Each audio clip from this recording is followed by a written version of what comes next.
తాకట్టులో ఉన్న బంగారాన్ని విడిపించి ఆ రోజున్న మార్కెట్ ధర కట్టి మిగిలిన డబ్బును మీకు అందిస్తుంది కొమ్మూరి గోల్డ్. నమస్తే, నేను ముఖేష్.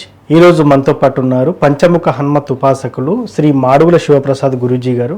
ముఖ్యంగా జూలై నెలలో ద్వాదశ రాశుల వారికి ఎలా ఉండబోతున్నాయి, మేష నుంచి మీనం వరకు ఎలాంటి ఫలితాలు ఉండబోతున్నాయి అనే విషయాన్ని అడిగి తెలుసుకుందాం. గురువు గారు నమస్కారం.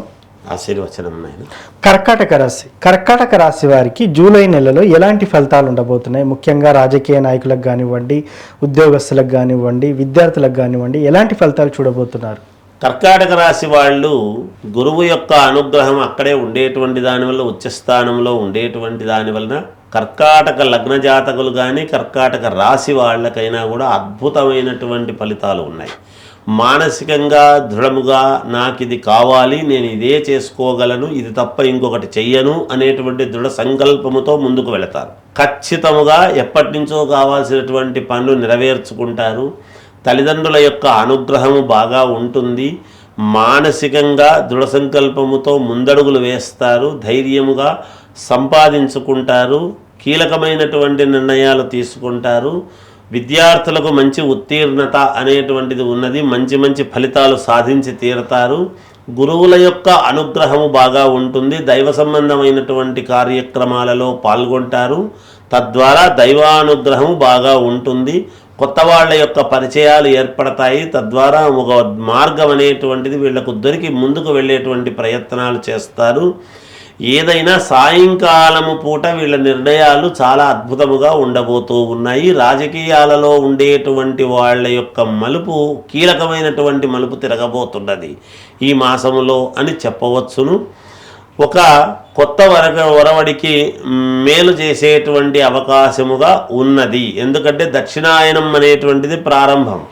దక్షిణాయనంలో వీళ్ళ యొక్క మేధా సంపత్తి, ఇంతవరకు ఆలోచనలు చేసేటువంటి విధానము వేరు, ఈ మాసంలో వీళ్ళు చేసేటువంటి ఆలోచనలు వేరుగా ఉండబోతూ ఉపయోగకరమైనటువంటి ఆలోచనలు చేసి ముందుకు వెళ్ళేటువంటి ప్రయత్నాలు చేస్తారని చెప్పవచ్చు. కర్కాటక రాశి వారికి ఎలా ఉండబోతుందో చాలా చక్కగా వివరించారు గురువు గారు. ముఖ్యంగా ద్వాదశ రాశుల వారు ఏ పరిహారం చేసుకుంటే ఇంకా మెరుగైన ఫలితాలు పొందుతారు, అదేవిధంగా కొంత నష్టంగా కొన్ని రాశుల వారికి ఉన్నటువంటిగా మనకు కనిపిస్తూ ఉంది. వారు ఏ పరిహారం చేసుకుంటే ఇంకా ఎలాంటి లోటుపాట్లు లేకుండా ఉండొచ్చు అంటారు? మామూలుగా ఈ జూన్ నెలలో ఏ రాశి వాళ్ళైనా ఎవరైనా మనకు మేలు జరగాలి అనేటువంటి కోరికలు ఉంటాయి, సహజం కదా.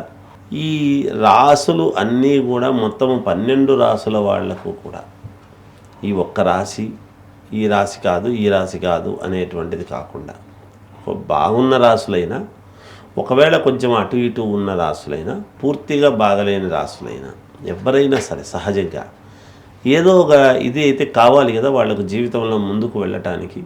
వాళ్ళు అనుకున్నటువంటి పనులు సవ్యంగా జరగాలి అనేటువంటిది ప్రతి వాళ్లకు ఉంటుంది.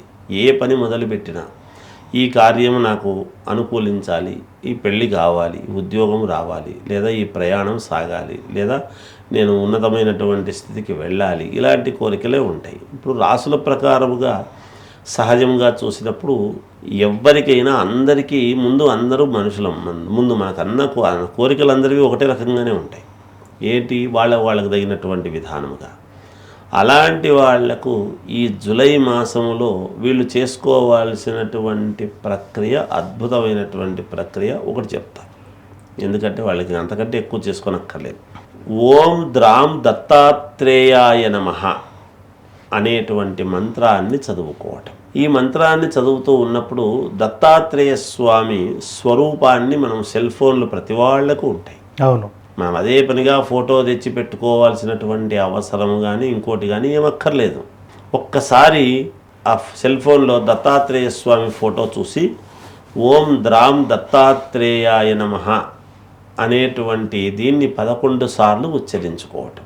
ఏది రోజు ఉదయము, సాయంకాలం కానీ, రాత్రి కానీ, పడుకునే ముందైనా ఇలా చేసుకుంటూ వచ్చి, ఇప్పుడు ఈ నెలలో గురువారాలు వస్తాయి. అవును, మొదటి గురువారము నాడు మాత్రం చేయవలసినటువంటిది ఏమిటంటే ఆకుపచ్చని ఒక రవిక గుడ్డ కానీ ఏదో ఒక క్లాత్, ఆకుపచ్చది. మనం ఆకులు ఎట్లా ఉంటాయి, పచ్చదనంగా ఉంటాయి కదా, చెట్టుకున్న ఆకులు, ఆ కలర్లో ఉండేటువంటి గుడ్డ ఆకుపచ్చది.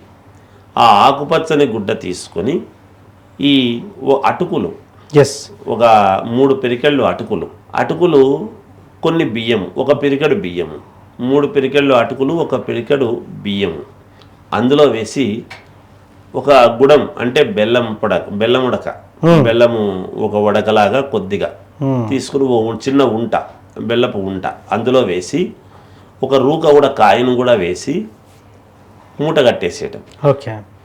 ఆ మూట కట్టేసి ఈ 4 గురువారాలు దానికి పసుపు కుంకుమ వేసి పూజ చేసి లాస్ట్ గురువారం ఉంటుంది కదా, నెలాఖరులో ఉండేటువంటి గురువారము ఏదైనా ఎవరికో ఒకరికి గురువులాగానో లేకపోతే ఎవరికైనా ఒకరికి ఇచ్చేయటం అనేటువంటిది మంచిది.